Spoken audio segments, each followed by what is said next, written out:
Welcome back दोस्तों। Guys, हमने left function and right function दोनों के फॉर्मूला ये अच्छे से प्रैक्टिस कर लिए हैं, अच्छे से हम उसे देख चुके हैं। अब बारी आती है दोस्तों मिड फंक्शन की, मतलब जो मिडल वैल्यू है उसे हम कैसे निकालेंगे दोस्तों।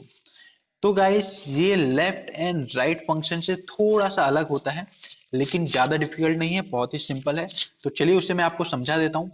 तो यहाँ पे हम जहाँ पे हमें मिडल वैल्यू निकालनी है, उस बॉक्स के ऊपर मैं क्लिक कर देता हूँ, उस ब्लॉक के ऊपर। देन गाइस सिंपली अगेन मैं आता हूँ अपने फॉर्मूला टैब में फंक्शन लाइब्रेरी सेक्शन, इसमें टेक्स्ट बेस्ड फंक्शन। यहाँ पे आपको दोस्तों ढूंढना है mid, MID mid.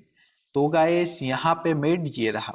Same guys एक और बार मैं रिपीट करता हूँ, अगर आपको यहाँ पे कोई भी फंक्शन नहीं मिलता है, चाहे वो टेक्स्ट बेस्ड हो या फाइनेंस हो, लॉजिकल हो या मैथ्स बेस्ड फंक्शन हो, आपको उसमें कोई फॉर्मूला नहीं मिलता है, तो सिंपली दोस्तों आप यहाँ पे इंसर्ट फंक्शन के ऊपर क्लिक कर सकते हैं। वहां पे सिंपली अपने फंक्शन का आप नाम टाइप करेंगे तो आपके सामने वो फंक्शन मिल जाएगा दोस्तों। उससे उसके ऊपर आप क्लिक करके उस फंक्शन को अप्लाई कर सकते हैं। तो यहाँ पे दोस्तों मैं मिड क्लिक कर देता हूँ। यहाँ पे गाइस अब पूछा गया है कि हमें किस में से टैक्स निकालना है। तो यहाँ पे हमारा डेटाबेस है, इस डेटाबेस में से हमको टैक्स निकालना है। तो गाइस यहाँ पे स्टार्टिंग नंबर पूछा गया है, ये एक कुछ अलग चीज मिली है। स्टार्टिंग नंबर दोस्तों हमसे पूछता है कि कौन से नंबर से आपको अपने नंबर ऑफ कैरेक्टर्स शो करवाने हैं, मतलब कितने आगे के नंबर आपको ड्रॉप करने हैं, उसके बाद आपको हमारे नंबर शो करवाने हैं दोस्तों। तो यहाँ पे दोस्तों मेरे को 1 2 3 तीन ड्रॉप करने हैं, मेरे को शो करवाना है फोर्थ नंबर ऑफ कैरेक्टर से कितने कैरेक्टर। तो यहाँ पे दोस्त मैं 4 लिख देता हूँ, मेरे को नंबर फोर्थ कैरेक्टर से आगे हम कैरेक्टर शो करवाने हैं इसमें दोस्तों। तो वापस दोस्तों यहाँ पे number of character, fourth character के बाद हमें कितने कैरेक्टर शो करवाने हैं। तो हमारा जो सेलर आईडी है वो है 3 कैरेक्टर का, तो यहाँ पे मैं लिख देता हूँ 3। तो आप देख सकते हैं दोस्तों यहाँ पे मेरे को दिख गया ABA। एक बार दोस्तों मैं वापस से इसे रिपीट कर देता हूँ। टेक्स्ट में हमको क्या सिलेक्ट करना है, टेक्स्ट में हमको डेटाबेस सिलेक्ट करना है। उसके बाद स्टार्टिंग नंबर में हमको क्या सिलेक्ट करना है दोस्तों कि हमें कहाँ से कैरेक्टर काउंट करने हैं दोस्तों, कौन सी पोजीशन से।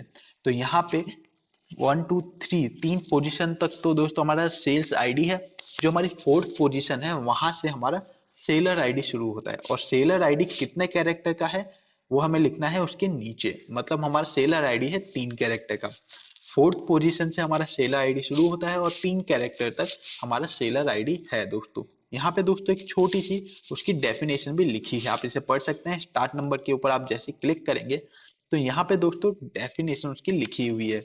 Start number is a position of the first character you want to extract. The first character is in text is 1 दोस्तों। सेम बात है दोस्तों, जहां से आपका वो शुरू होता है सेलर आईडी, उस पोजीशन को आपको यहाँ पे वैल्यू लिखना है, उस पोजीशन की आपको यहाँ पे वैल्यू बतानी है दोस्तों। उसके बाद सिंपली मैं ओके कर देता हूँ एंड यहाँ पे इसे मैं कर देता हूँ ऑटो फिल। तो गाइस अब यहाँ पे आप देख सकते हैं कि हमारा लेफ्ट फंक्शन अप्लाई हो चुका है, राइट फंक्शन अप्लाई हो चुका है, मिडिल फंक्शन अप्लाई हो चुका है।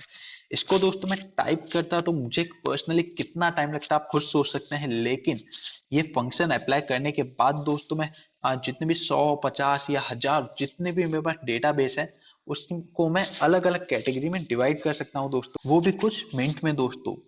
तो चलिए दोस्तों, उम्मीद करता हूँ आपको समझ में आया हो कि left right and mid function आप कैसे अप्लाई कर सकते हैं। इसकी आप प्रैक्टिस कीजिए और मुझे बताइए कि आपके ये कितना काम में आया है दोस्तों। तो हम मिलते हैं दोस्तों आपसे अपनी अगली क्लास में।